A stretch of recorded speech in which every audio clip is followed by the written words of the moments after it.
Welcome to the Autistic Culture Podcast, where we celebrate autistic contributions to society and culture. Join us every Tuesday as we dive into everything from famous autistics in history to the pop culture, unique passions, and the special interests that define our community. Whether you're autistic or love someone who is, welcome to Autistica. We're your hosts, Dr. Angela Kingdon, the linguistic autistic, and Matt Lowry, licensed psychological practitioner. Join us as we explore the values, traditions, and identity of Autistica. Episode 115, The Law Is Autistic. Well, hey, Matt. Hey, Angela. I am very excited about our culture episode this week. I'm kind of fangirling over here. Really? Because we could use a good culture episode because, there's so much weirdness happening in the world. Specifically the country. And the world, really. I honestly don't know what is going on or how things go. I don't understand any of the processes behind all of this weird legal shenanigans that seem to be happening around us all the damn time. Well, we may actually talk about some of that on today's episode. I think you know about me that one of my special interests is podcasts. That is what landed us here. This is indeed a podcast. This is a podcast, and it came out of actually my complete and utter obsession with Michael Hobbs. He has multiple podcasts.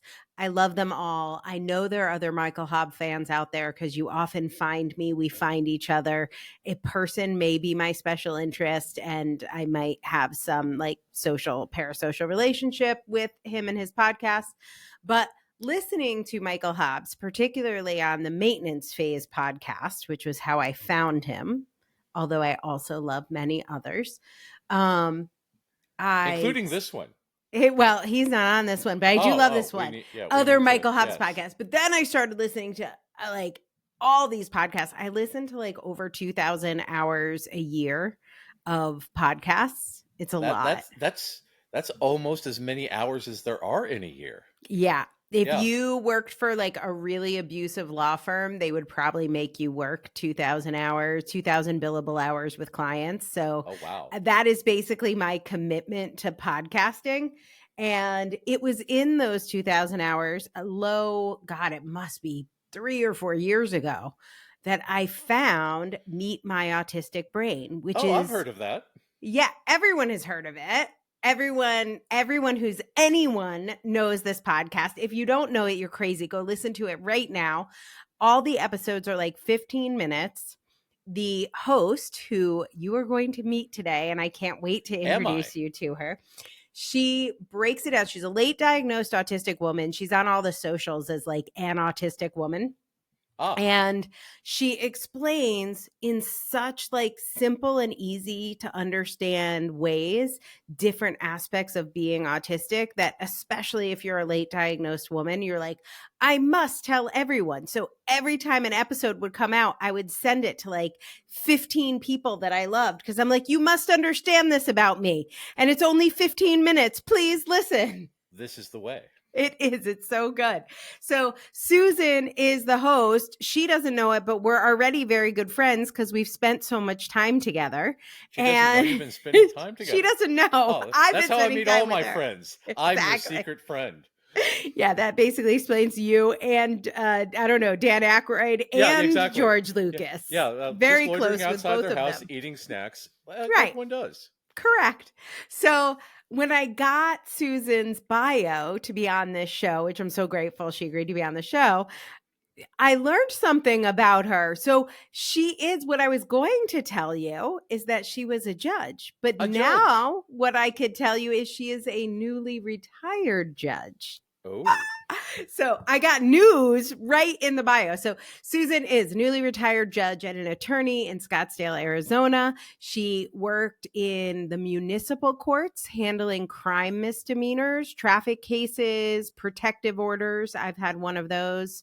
That's no fun. So we will definitely talk about her career, but She's also got an amazing list of special interests. She is an abstract acrylic artist. Remember Oh, our neat. magic guy? I do, yes. Mm-hmm. Podcaster, gardener, Trekkie. Yes. I will let you talk to her about all things Oh, Trekkie. sorry. And a bird lover, which I do want to do a birding is autistic episode. Dr. Also, Miglimo. Yeah. yeah, also a traveler, adventurer, recently in her 60s diagnosed as autistic, but in her 40s was diagnosed ADHD. So that's typically how it goes. yeah. The ADHD first and then the TISMs. She's run for office. She self-published a book. She has been on an editorial board. She volunteered at a butterfly exhibit. Of course. She played 3 instruments. She worked as a zookeeper. I know that was one of your goals to make today's episode about zookeeping. I like that there's such a breadth there that we covered my facetious introduction. I like that. Right. Which you guys didn't hear, but Matt is like, today, Susan, we will only be talking about zoological characters. So I was like, it's like, wrong podcast, but okay, I'm down for it. Oh my God. Bring it. Speaking of zoological creatures, she's also lived in Costa Rica. And one of my questions is about the bugs in Costa Rica, which freak me out because they are very fucking large. She was a zoning inspector, which I want autistic people to be zoning inspectors. That is correct. Yeah, correct role. I'm positive that my house inspector was autistic. He gave me a 200-page report about my house, and that is not a neurotypical report with the level of detail. Oh, so good. Our home inspector was like so excited to show me, I don't know, it was like a floorboard in my attic. He's like, come here, you got to see this. I'm like, I really don't. But yes, I'm so glad you're excited about my home inspection. Yes, that's the kind of energy you want. Oh my God. Anyway, so with no further ado, please meet my parasocial and now real life friend, Susan from Meet My Autistic Brain. Hi. Hi, Matt. Hi, Angela. It's so great to be here and talk to you both. Oh, I'm so excited you're here. I want to start by talking about the podcast because I do so love it. And it is such a great resource to like share with others. So I need to know everything. Why did you start this podcast? How did you decide to do these short episodes? What do you love about it? Are you sick of it? I noticed you're like changing things up now that you're retired. Are you going to do more? Are you going to do less? Give me all the gossip about the podcast. Okay. Well, I started the podcast because I had learned I was autistic and then, of course, started researching. Oh. and then learned a lot about myself and my past. And then it started to explain to me. I had an explanation for why it was I did this or why this happened or how come I look at the world this way. And I wanted my family to know. So I thought, well, they're not going to sit there while I talk about it. So I will start recording it. My father worked for ABC television. So oh, wow. I was kind of raised around cameras and radio and all that kind of thing. So I thought the podcast would be the perfect way. And I, of course, started it thinking no one would listen. I had no idea anyone would. My family didn't really listen. A couple family members listened to a few episodes, and that's okay because I found an audience of people who really do understand autism or want to learn more about autism. So that's the audience that I have now. And when did you start it? In 2021. Okay, that's right. Okay, that is right around when I found it. I think I was in from the beginning. An early adopter. I'm like, I want bonus points for that. Absolutely. What the show has been very successful. Do you have some favorite highlights of this experience? Favorite shows? What stands out? Well, one of the favorite shows has been Do You Ever Tell? And that has been really asking people if they ever tell their family, their friends, whoever, about different things that we go through as autistic people. Like, do you ever tell people you're laying on the couch all day because you can't move? That kind of thing. And that seemed to resonate with people because it was very personal. I was saying things that we don't admit to other people typically. And I think a lot of people needed to hear that. Especially what I loved about it is meeting other people through email primarily, but at least I've gotten to meet a lot of people and hear their stories and and hear that they're so similar to mine. It's wonderful. Especially from a quote unquote high functioning autistic, Right. because again, yeah, the people who are uninformed like to blanket lump us into these groups of you could do this and you can't do this and all that other stuff, but Right. they don't realize that it's a day-to-day thing. Sometimes we're overwhelmed and we just get zapped, and I call it crash days, that I will spend like 18 hours in bed. Oh, And wow. like every other Friday, I my son isn't here. I don't have any clients. I just have a crash day because my meat body has exhausted itself, and I just need time to recuperate. And Sure. that's this is not a thing that a lot of people talk about. We have to.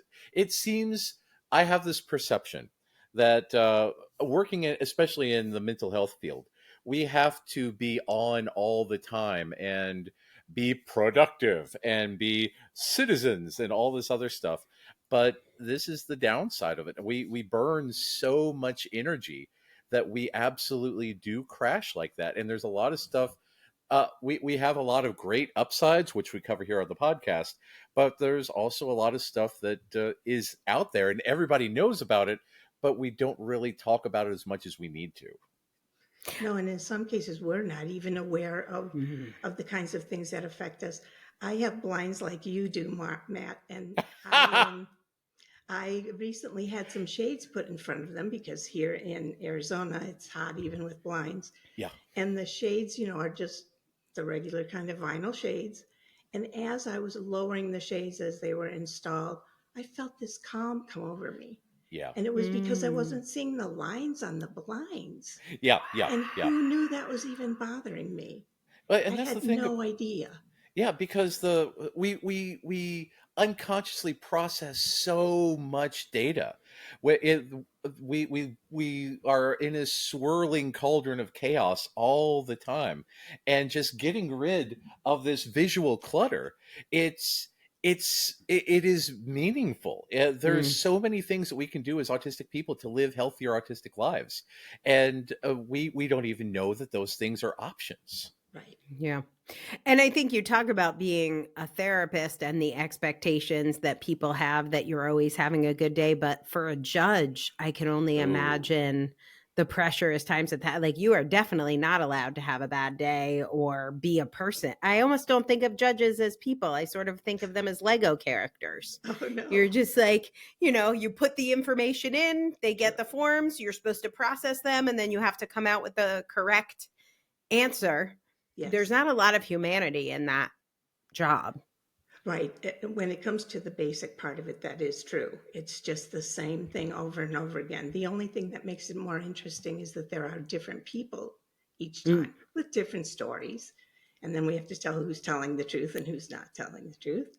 So that makes it a little bit interesting. But otherwise, yeah, it is pretty similar day after day. And it does require a lot of masking. Mm. Well, that's what I was going to ask. I mean, I can certainly see law as a special interest, even if you didn't know you were autistic. I could certainly see hyperlexia probably feeding into being able to do all that reading. And I've worked a lot with lawyers as a ghostwriter, and there are a lot of autistic lawyers. They may not always know it, but I think the field is attractive to autistic people from a studying perspective. And then what I find is there are a lot of unhappy lawyers because it is such a high masking career. So I wonder what you were probably, I'm guessing, as an attorney, not never diagnosed. You were only diagnosed once you were a judge, right? But if you look back on your legal career, can you see how your autism and ADHD maybe influenced choosing it and then maybe influenced switching to being a judge? Well, yes, it influenced it, and I didn't even realize the impact until later. I was so happy to learn that autistic people are interested in fairness and justice, because that's both an attractive thing for someone who wants to be a lawyer. But then once you're a lawyer, you find out the system is not fair and it's not just. And so there's a real disappointment, and there's a whole emotional thing to get used to that fact, because as an autistic person interested in fairness and justice, I want to change the world so everything is fair. And that's not how it works. Yeah. So I loved being a lawyer and did so as long as I could. But what kind of law did you do? family law Oh, and geez. criminal law, but just misdemeanors, no felonies. Right. And for a while, we had contracts with local municipalities as prosecutors, which we would do part-time in each of these municipalities. And then finally went into just defending cases. Yeah. And so would you say you had a burnout experience in law? I know there's a lot of lawyers that burn out. Yes, I didn't realize what it was. We thought, oh, is it low thyroid? Why do I want to sleep 16 hours a day? That kind of thing. Wow. And it wasn't until I was diagnosed really that I understood that's what was going on. And it really affects your self-esteem because what's wrong with me? Why am I lazy? Why am I sleeping and it's 10 a.m.? Those kinds of things. That was really hard. And what about like getting into law school and in school in general? Were you just like a machine, like had no problem doing all that reading and writing all those memos? And was that easy for you? No, it actually wasn't easy for me. Going through high school was very easy for me. In fact, I graduated a year early. Then it took me 10 years to get my bachelor's degree. Oh. And that's when autism really was, an impact in my life because it's not like high school and college. I had no accommodations. I had no coaching, no one to help me. I was totally lost. If I said hello to someone in a class, I thought I was being outgoing. Yeah. So, usually I went to class and back to my dorm and didn't say a word, which, led to depression. Yeah. So it was very hard. I finally got my my bachelor's degree, and then was able to go straight into law school. But I have a problem that is, I don't know if it's a disability, but it is, I'll read something and I can't retain it. Yeah. So I can read a lot and I get a lot of pleasure, especially if I read novels. I'm getting the pleasure of the experience. But I can read that book a year later or that novel a year later, and it's like I never read it before. So that made it really challenging for me. And that's also affected my writing ability. And law school is all about writing ability. The grades you get depend on how well you can write. So it was a little bit of a struggle for me because of those two reasons. What do you think got you through? Why'd you keep going? Part of it is something we have as autistics. We don't give up easily. We just don't give up. Guilty. Even when we should. Yeah. It's a thing that we have to do. And that's the thing, because when I write accommodation letters, I always advocate for multiple processing layers, because, if you have audio processing and visual processing and procedural stuff, it's a lot easier for stuff to get put into long-term memory, because just one modality might not cut it, because you got a picky hippocampus. Oh, I do have a picky hippocampus. There's a mug for you. Yeah. Wait, I feel like we need a new shirt. I'm making a note to Sammy right now. That's a good one. Matt always comes up with the good one-liners for our shirts, but then we forget what he said. Oh, no. I never remember anything I say until I go to the mug store and I have to buy a whole bunch of things because I apparently said things. So, yep. That's how that works. I got a problem. But we love it. Speaking of merchandising, I was going to say, this is a good opportunity. Yeah. Well, let's go to a break and sell some goods and or services, and then we'll come back and talk more about whether or not the law is autistic and why autistic people could conceivably succeed in the legal field. Have you ever wanted to know officially if you're autistic, but you don't want to deal with all the medical gatekeeping? Adult Autism Home Assessment, or as I call it, AHA, gives you a clear, autism-affirming, autistic-approved way to self-identify without the inconvenience of dealing with neurotypical, quote-unquote, professionals. You can find out all about our book and get a free copy when you become a monthly, annual, or Autistic Guardian subscriber of the Autistic Culture Podcast. To find out more, just go to autisticculturepodcast.com/subscribe.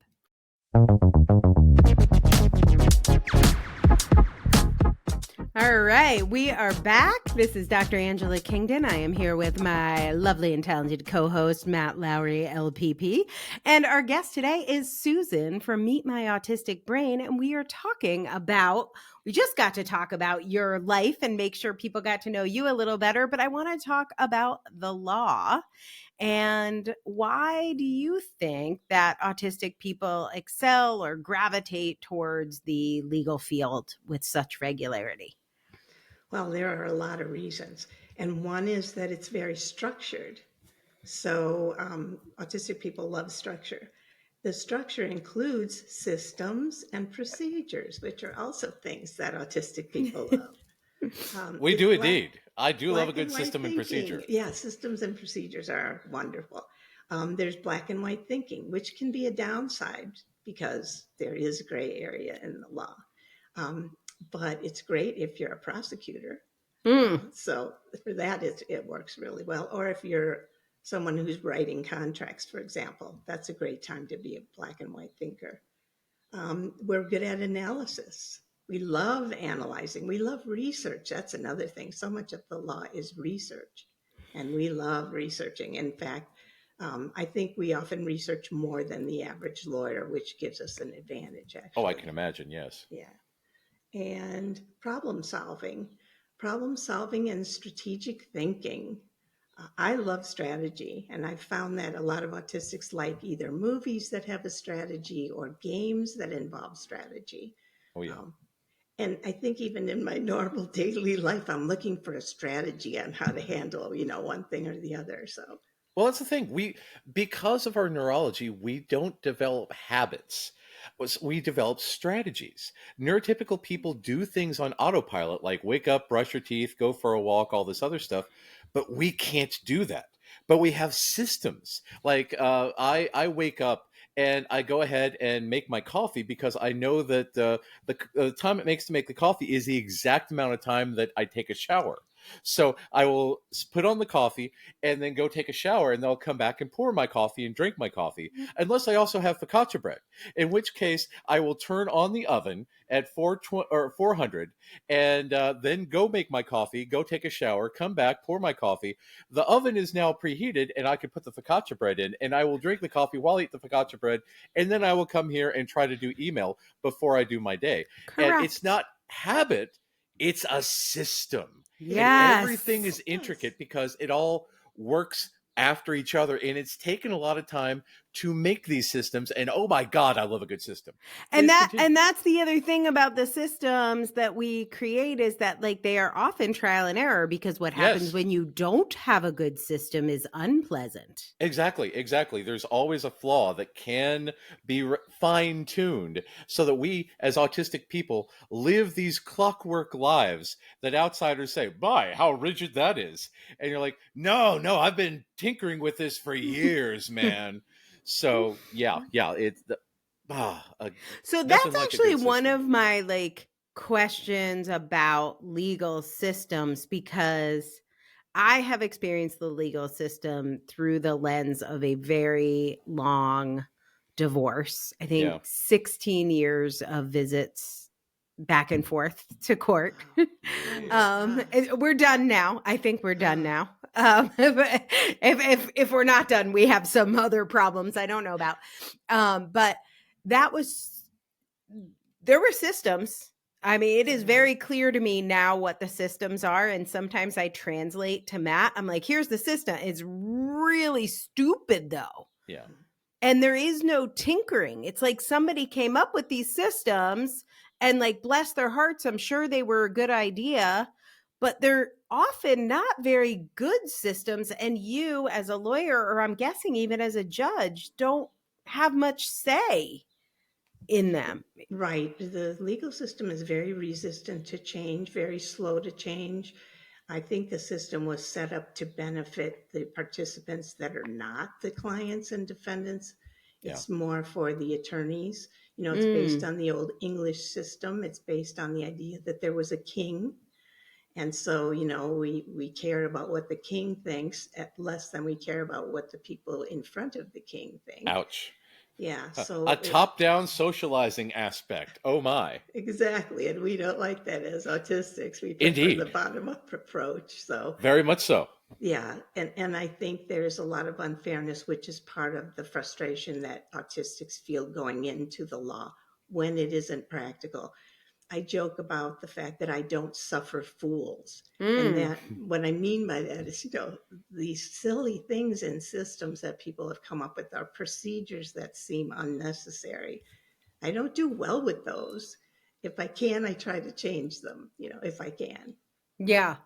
And I also found with my lawyers, there is a lot of the decisions were made. Obviously, as a lawyer, you have a career seeing the same people. You see the same judge over and over. You see the same lawyers over and over. And a lot of the decisions about my case seem to have to do with my lawyer's opinion of how the other lawyers or how the judge would see him. Yeah. He would be like, oh, we can't do that because the judge won't like it. Or we can't do that because I negotiate with this lawyer all the time. We can't just do that. And I'm like, but I'm just me one. Right. I don't really want to worry about the judge's opinion that he might punish your other cases. I'm not paying you for your other cases. Yes. But do you find that, I don't know if that's hierarchy, but it sort of felt hierarchical, but like there's all these rules that as a client, you don't see the rules, but you guys seem to know the rules, I think. It's like social chess. Right. Yeah. Well, part of it, is I really think is based on the good old boys buddy system kind of thing. And, I never would have said that to a client because I didn't have those relationships with the other typically male lawyers, typically male judges. They're still in the majority. So I didn't have that. We didn't play golf on the But do you golf think course the together. other lawyers were like, oh, you got Susan? Ugh. Did they dread it when they got your court?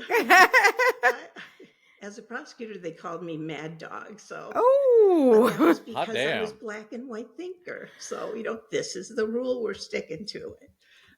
So that happened for me, but never as a judge, as far as I know. I think I'd matured a little by then. What do you think? How do you think autistic thinking has helped you as a judge? We've kind of looked at it a little as a lawyer, but how did your autism and maybe even your ADHD help with being a judge? I think I can see many sides to an issue, and that's so important for a judge to be able to see not just the, say, prosecutor side, not just the defense's side, but be able to listen to both and then figure out, what's more likely the truth than not. We're told often as autistics that we don't have empathy, but I feel that there's something that I can size up a person sometimes without being able to explain why.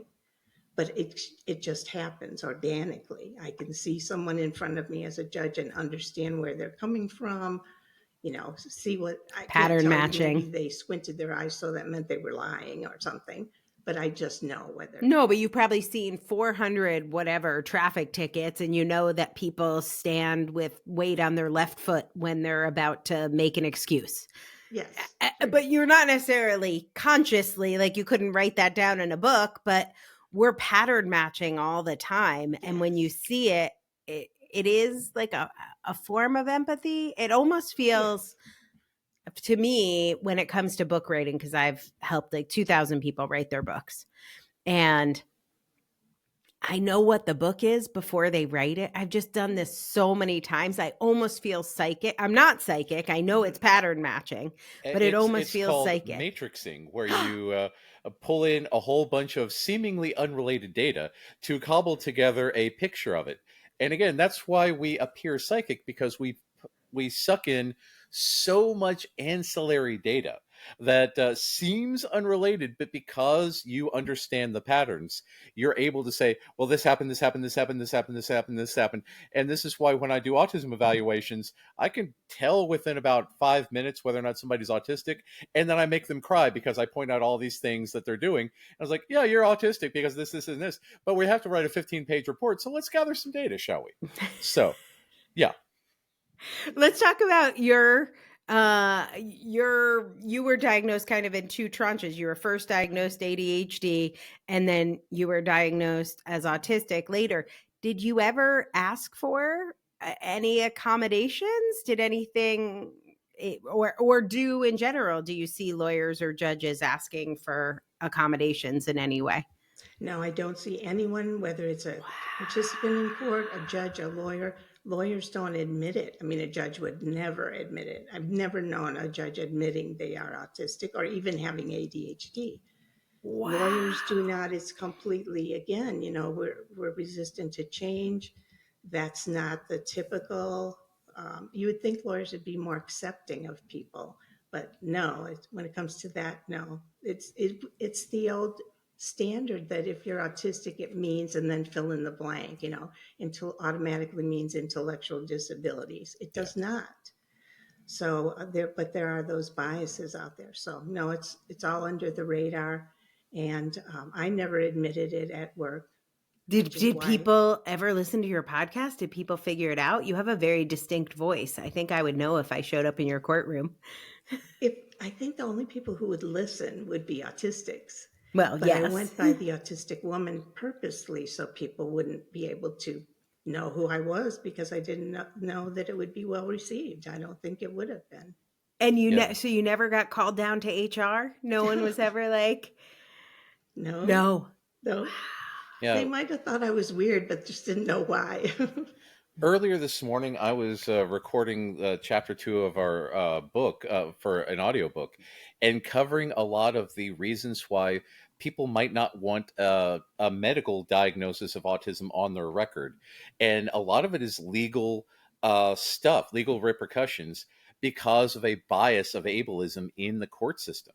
And if the court system is biased against autistic lawyers and autistic judges, man, that means that autistic clients don't have a shot, man. What is your experience with all of that ableism?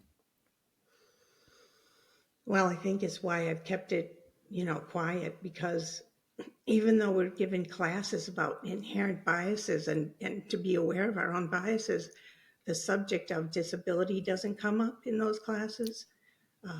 Right. So, and certainly autism wouldn't come up in those classes. And I only now, being autistic, I can recognize when someone most likely is autistic in front of me. And for example, someone who'll ask if their mother can stand next to them, would it be okay? Because normally, that isn't something that happens. That now I have an understanding of why that person needs that, or why they are nonverbal and needs another person to help. Why aren't judges being taught about this? I really wish it would happen. Yeah, because that's the thing. When we go nonverbal out of stress, when we don't make eye contact, neurotypicals are led to believe that that's because we're shifty or we're lying. So there's our inherent way of being might serve as a disadvantage in a legal system. Yes, absolutely, it does. Again, now I'm more aware of it, so I would know if someone appeared to be evasive that they weren't necessarily evasive. Did you find, I mean, everybody's got biases. If there was a lawyer that was presenting a case that was autistic, would you find that, like, naturally as a judge, you would be able to follow their arguments better? Were there any patterns with that? I think I would be able to. I'm afraid I'd be biased in favor of an autistic lawyer. This is the way. Yes, that's very interesting. What are some of the challenges that you think lawyers and judges face in the legal profession? What makes people quit? And then what do you think makes people stay? What's also like on the opposite side? Well, what makes people quit is probably a combination of the belief when they went into the law it was going to be just and fair, Mm. that it was an ideal place to be because finally people would be just and fair.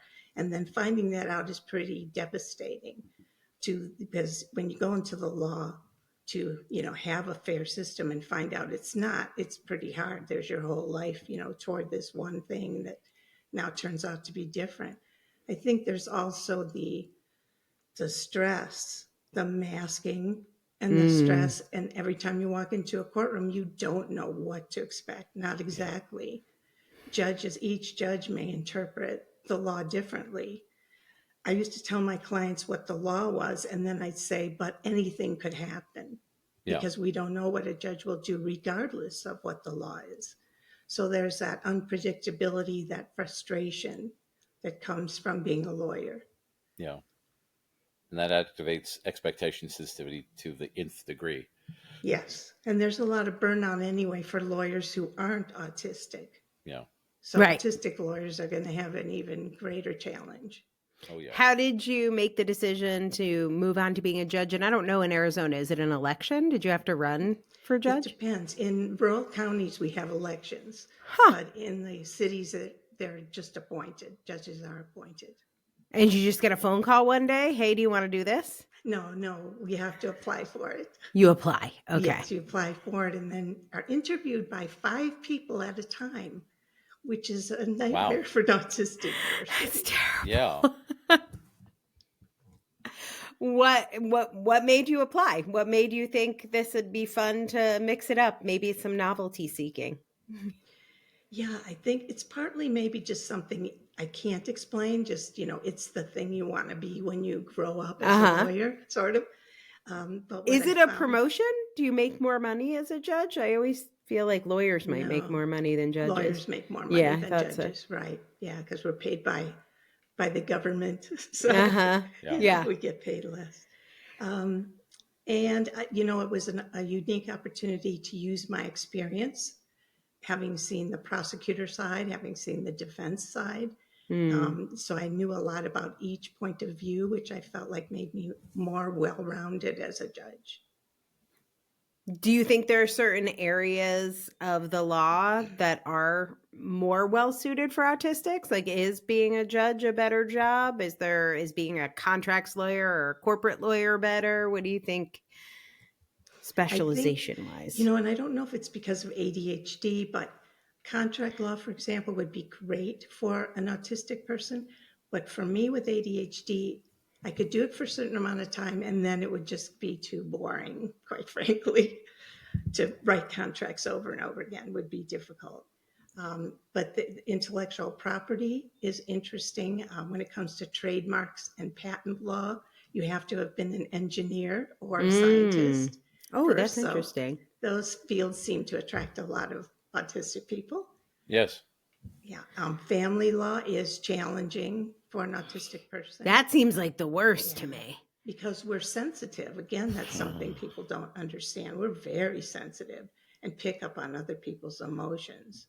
And I also feel like it brings out like non-linear, because it's like it's family, right? So there's so many things happening at once. And so it's like you get all this non-linear storytelling that you have to turn into a narrative that, to me, and then it's filled with all this emotion that I feel like family lawyers, at least the ones I haven't had autistic family lawyers, I've had very neurotypical, and they just take all the emotion out. You're just like, and then my dad came in and he hit me, and then my husband like took the baby and held a knife to him, and they're like, okay, like there's no, like I'm freaking out, and they're just like, okay, no. So you would like you're saying you want sole custody? Okay, great. I'm like, hello, can you be upset with me?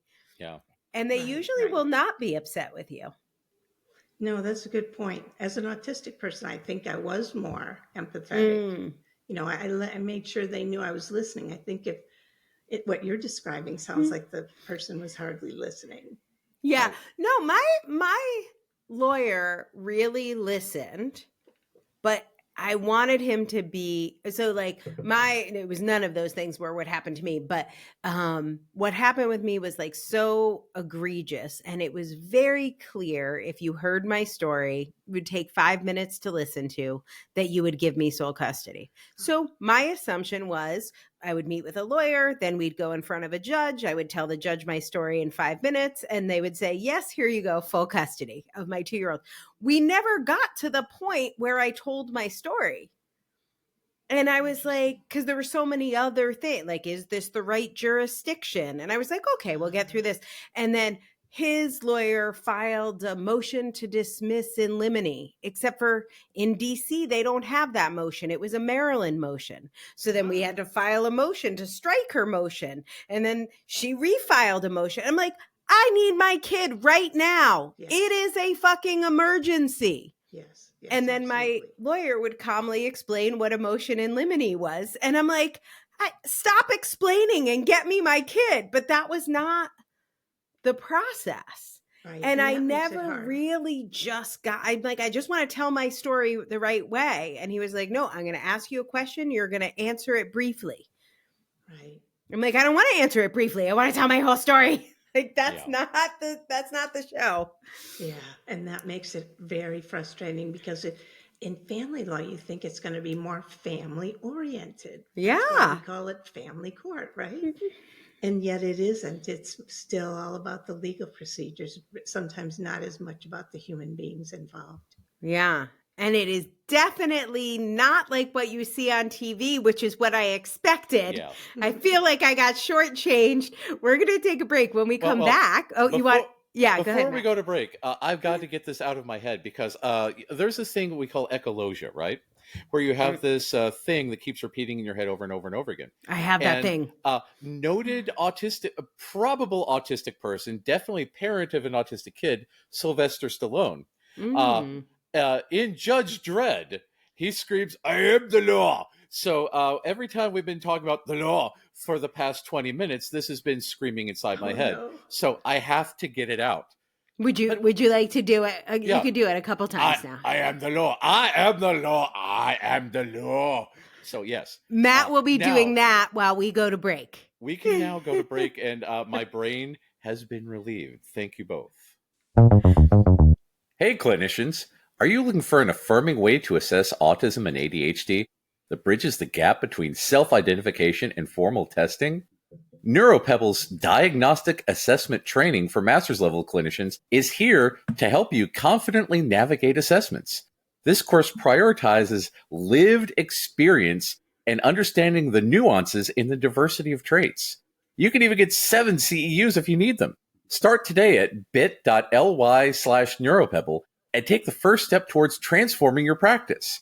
At NeuroPebble, every idea is a pebble that paves the path to a more neurodivergent affirming world. Go to bit.ly/neuropebble to learn more. We are back with Susan, the Autistic Woman from Meet My Autistic Brain, and we are going to do a juicy fun thing. I'm really excited about this. Matt, I didn't give you the advanced heads up, so I'm giving it to you now. Think of your favorite legal shows and legal characters. We are going to talk with Susan about our favorite fictional lawyers. And we're not going to cover, I am the law. We did. You started us there. I am the law. I've been last night, as we are recording this on a Thursday. Last night was the premiere of Daredevil: Born Again, and Daredevil is Matt Murdock, a blind. So, fun fact about Matt Murdock: Matt Murdock is a blind lawyer in the Marvel universe. He got blinded as a kid because a truck carrying a radioactive goo. He was pushing a man out of the way of the truck. The radioactive goo hit him in the head, caused him to go blind, but gave him hypersenses that allow him to navigate the world as a superhero with a billy club and a mask. He became Daredevil. He was trained in the martial arts by a master named Stick. He fights the Hand Clan. lots of interesting stuff happened. But also, canonically, that jar of goo that hit him in the head later broke a jar of baby turtles and covered them in goo in the sewer. And they grew up into the Teenage Mutant Ninja Turtles, and they were trained by a master named Splinter, who fights the Foot Clan. So, again, anytime we talk about Daredevil, we must talk about the Ninja Turtles, none of which are lawyers. But Daredevil is in fact a lawyer, and I've been watching that and saying, oh yes, his drive for justice and frustration with the system, I can get behind that. Mm-hmm. I feel that way about Lincoln Lawyer. Have you ever watched Lincoln Lawyer? Did he ever fight the Ninja Turtles? He didn't fight the Ninja Turtles. I missed that one then. But Who is he Lincoln does. Lawyer? I swear to God, it must be a product placement. He is a lawyer who works from his car, which is a Lincoln. And so see what I did there? See what he did there? And I don't think better than the Pacer lawyer. Right, exactly. Yeah. Well, there are some very big Lincolns. Yeah. So that's handy. And so he works out of his car, Manuel Garcia Rulfo, I think. Anyway, it's Mickey Haller is the character's name. I think it might be a book too. Oh. You know if it's a book, Susan? I don't know if it's a book, but it was a movie. With okay. McConaughey. Oh, okay. That would fit because he does love Lincolns. Yeah. And I think it's and isn't he like a spokesperson for Lincoln? Yeah. Yes. Yeah. I'm anyway, driving down the road all kinds of smooth, and he does not. My Lincoln. Oh, you just did the ad. Oh, yeah. I don't enjoy his voice. I got his book, Green. I think it was like Green Light or something. I got it as an audiobook and I listened to about 10 seconds. Luckily, it was a library loan because I was like, oh, this is not for me, my friends. No. But yeah, I think if you did. Yeah, I think Lincoln Lawyer is giving me autism vibes. How about you, Susan? Who are some of your favorite lawyers on TV or in movies or books that give you the vibes, give you the tism vibes? One of my favorites is Alicia Florrick from The Good Wife. I love her. What's her name again? Juliana Margulies? Yes. I have a little crush on her. She's amazing. But tell me what you see that might be autistic with her. Well, she's even the way she carries herself is different. She's very proper and focused. She's very, very focused. She loves to research too. She likes to be so-called politically correct, which I think is part of the masking. She doesn't give up easily. But what's interesting is that she doesn't give up on her husband, which I think comes partly from that autistic trait of not giving up easily, being resistant to change. Yeah. And then some of it is because sometimes as autistics, we're naive. Yeah. And especially when it concerns someone we're close to. Yeah. So they can probably pull a lot more over on us than, say, a client might not be able to, but our spouse or friend might be able to. Yeah.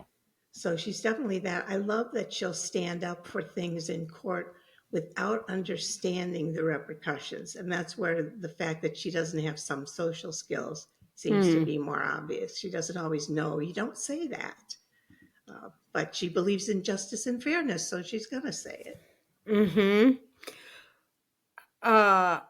I always feel like, I don't know if people say this to you, but they must with your podcast. People say to me all the time, you think everyone is autistic. And I think that's very funny because I do not think most people are autistic. I just point out things that are. So I want to point out, and now I'm forgetting her name, but I just saw her on Gypsy. It's the Audra McDonald character, which is... that might be on The Good. What was the spinoff after The Good Wife? Right. I think it's like The Good. It's something. Yeah, exactly. But I think she actually was in maybe The Good Fight.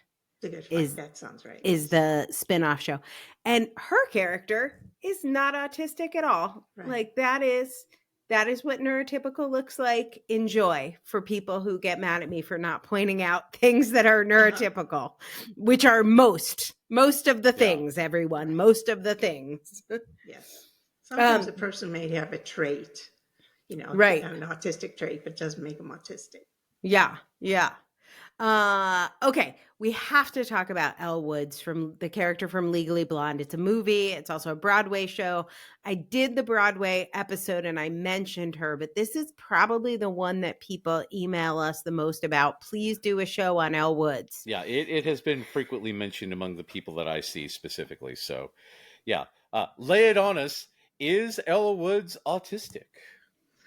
Well, there's a lot of reasons to think she is, although I also wonder if it could be ADHD as well. I'm thinking of her wardrobe. Sparkly, very sparkly. Right, very sparkly, not shy at all.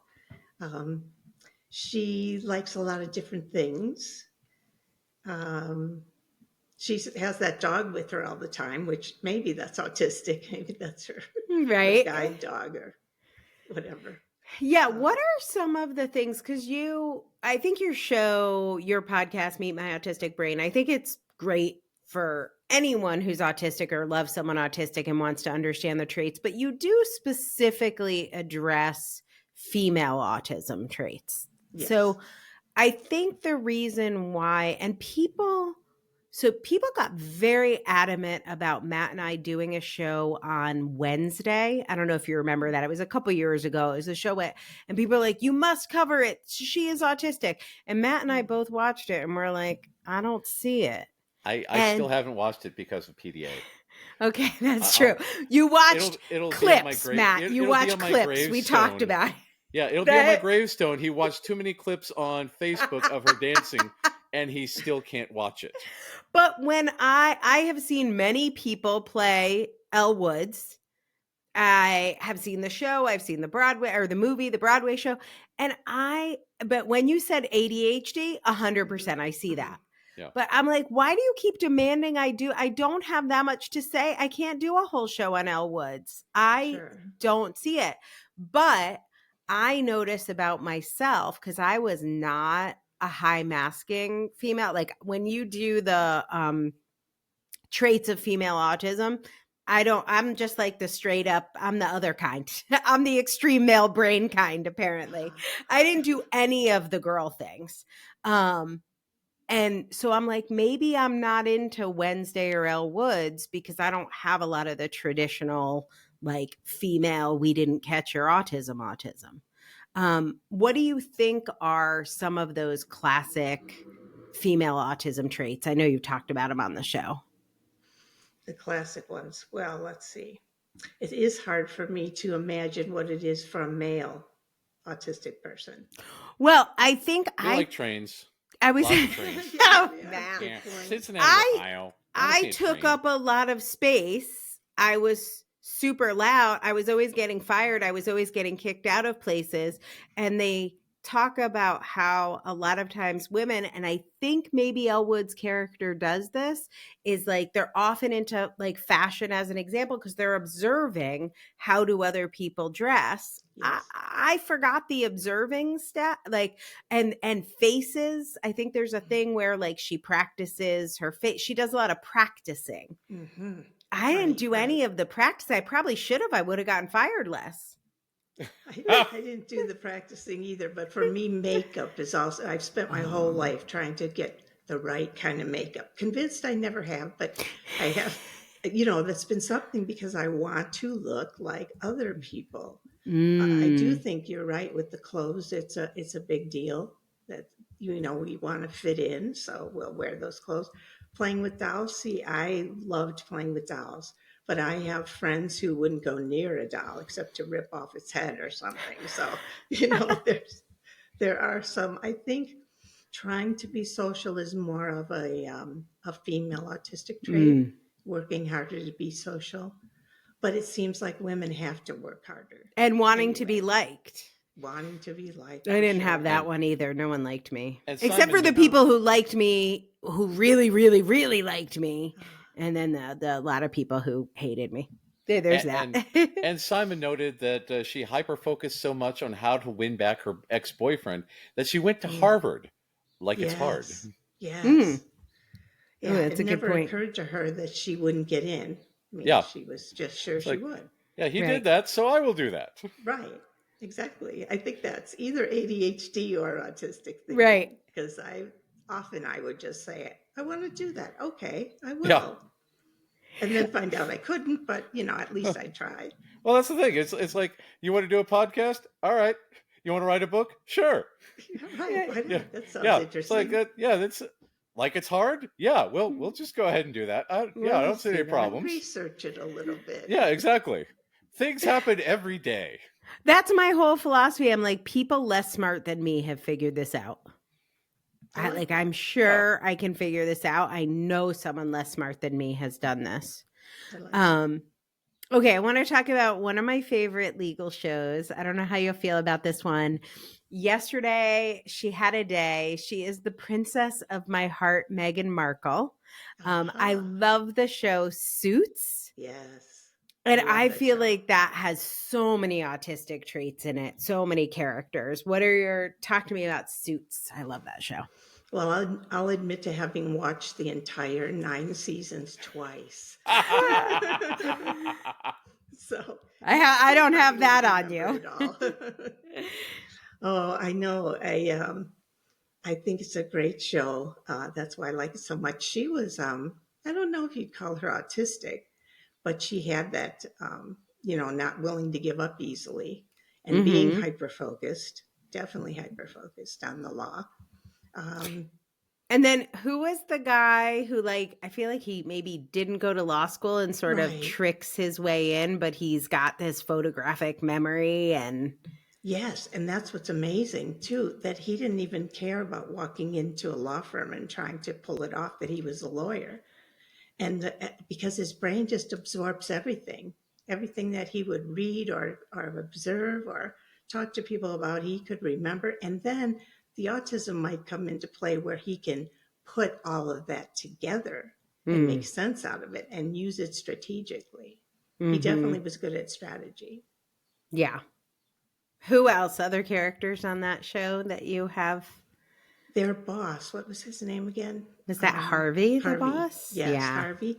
I don't think he was autistic. I think that goes back to the question between, is a person autistic or narcissistic? Now, was he narcissistic? I like this question. Let us discuss this. He would do what it took to win, but I didn't see him try to triangulate people, in a vicious sort of way. How do you think of the difference? Because I've been accused of being narcissistic, and I know how people reach that conclusion. It's wrong. Yes. I would own it if it was it's so completely wrong, but I can see how they add up the facts and get to that. Sure. How do you describe the difference? Well, and he can look like he's narcissistic because he can appear that he has no empathy. But I don't think that's true. I mean, again, some of us don't show emotion all the time, so we look like we lack empathy when we really don't. I think the thing about a narcissistic person is they have no conscience or very little conscience, and they lack empathy. Right. So for me, I always ask people about the motivation. To me, narcissists are doing things for themselves. And I can be a tough person, especially to negotiate with if I want something, but I am always doing it for other people. So I'll get called manipulative, but I'm like, if you look at my goal, it's not about me. Yes. Right. That's the thing you're missing. It doesn't just mean a jerk. My brother once called me a narcissist because my son was in the NICU. And I said, hey, why don't you come up to the NICU at Christmas?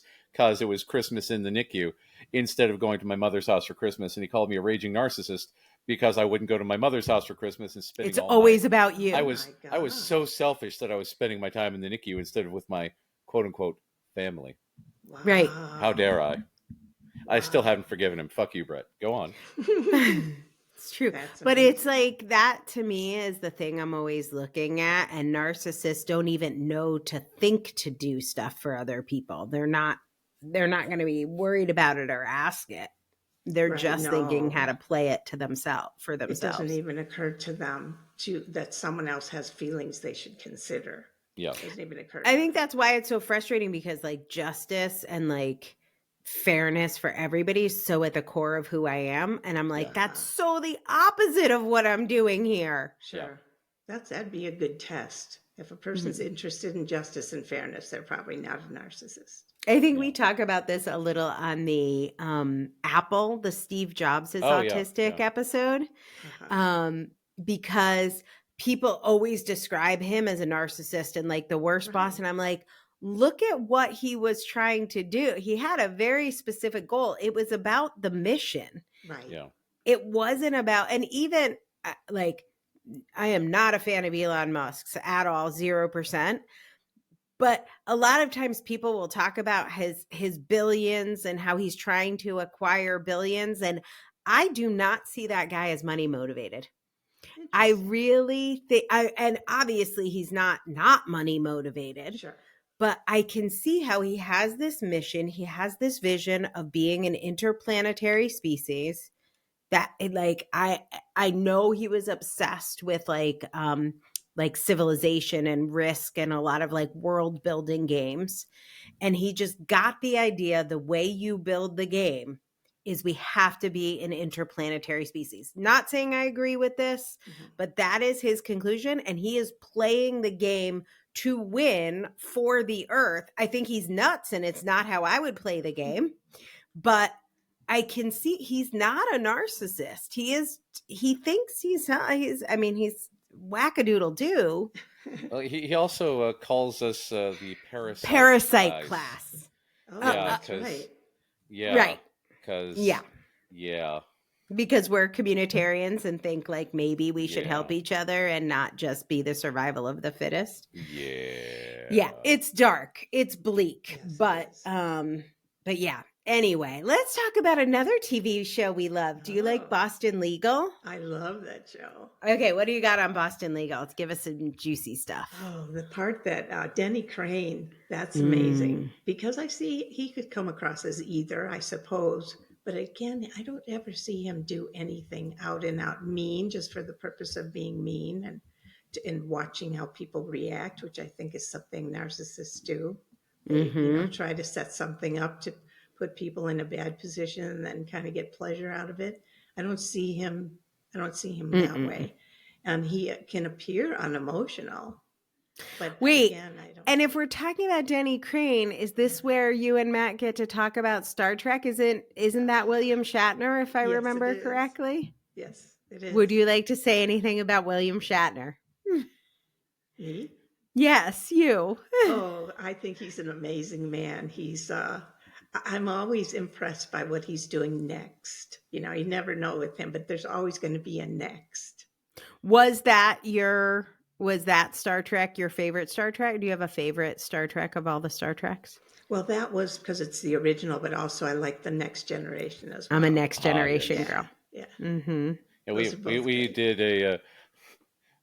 Now it's amusing because a data dump about Data in our relationship and intimacy episode about Data when he was having the relationship with Jenny and kissing her and going through like I was calculating how to the values for the warp core and formulating a new food for Spot and also calculating how much pressure to put on your lips, and she's like, well, I'm glad I was in there somewhere. And he's like, yes, you were. And then just going back about his business, and like, Data is my spirit animal. I can see that. Yes. Okay, last one. Maybe we're saving the first for last, but Perry Mason. Was that when you fell in love with the law? Watching Perry Mason. That certainly was part of it. He's got one episode that I thought was brilliant. And his client is on trial for murder, and the client is, of course, innocent. And so Perry has to figure a way to make this come across because the case isn't going well. So he says to the jury in the summation, he said, We know there hasn't been a murder because if you look at the doors, the victim is about to walk right through the doors. So, of course, the whole jury turns and looks, and then no one comes through the doors. And then Perry Mason said, that's what's reasonable doubt. You looked. And I thought, oh, that's so brilliant. I would love to have had that opportunity. I don't know if it'd be ethical, but it was great television. Yes, and that is really the lesson of our TV lawyers. It doesn't work that way necessarily in real life, but it sure is fun to watch. Final thoughts before we wrap up. If somebody listening is autistic and thinking of a career in the law, do you have any words of advice? Yes, I'd say go ahead and do it. And if you're good in reading and writing, you've got it made.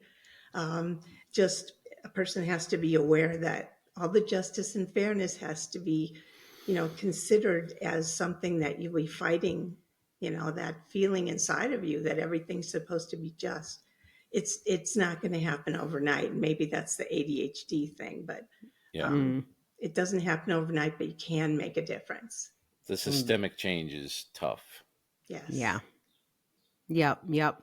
Well, I love that advice. I have loved having you. I will put the link to Meet My Autistic Brain in the show notes. I know you have been doing some really fun new things with the show. So I encourage people go back to the beginning and listen, but also listen to some of your new shows. It looks like you're mixing it up a little. Anything we should be on the lookout for?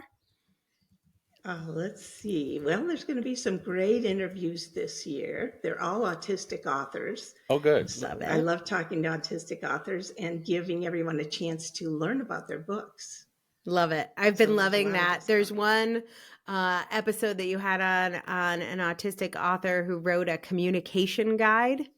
Of like how to communicate and what I mean when I say or something. It's so good. I'm autistic, yes. Yeah. Yes. You had Becca Laurie Hector, who we've also had on the show with her book, that and you had very popular that episode.